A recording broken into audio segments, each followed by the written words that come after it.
Efendim 2019'un verilere göre bu sene biraz verimimiz o kadar tabii ki olmadı.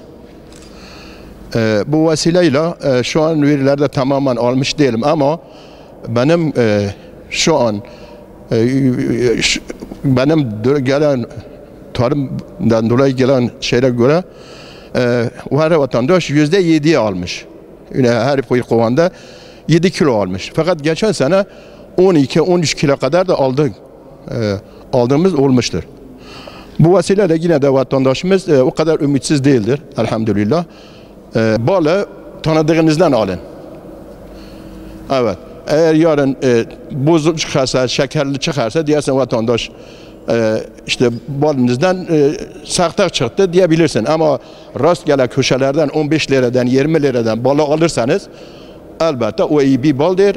Bunu köşeden de teminatta biz değiliz. Yani biz mesul değiliz. Biz geçen sene petek balı 100 lira, karakovan 150 liradan fiyatını biçtik.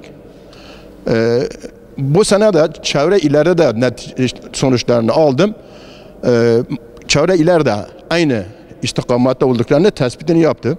Biz bu sene de yine aynı sene gibi petek olarak 100 lira, karakovan 150 lira kıymetini biçtik. Zaten biz analiz yapmadan balı almayacağız. Biz organik çalışıyoruz. Yani bu fiyatlarımız organiktir. Vatandaşın balını depolarız. Eğer üretime başladığımızda ne zaman sonuçlar geldikten sonra bu bir pazarlıktır. Uyuştuğumuz zaman tabii ki ballarınızı alırız. 2019'un 93.083 kilo. Bu sene de yine 70 ton falan bile olabilir. Mesela bir vatandaş dün bana söyledi. Dedi benim 100 kovanda 120 kilo bal aldım. Eğer bu şeker kullanmış olsaydı o bile olmayacaktı. Ben de %3 aldım. Yine bu sene %3 almışım Allah şahit.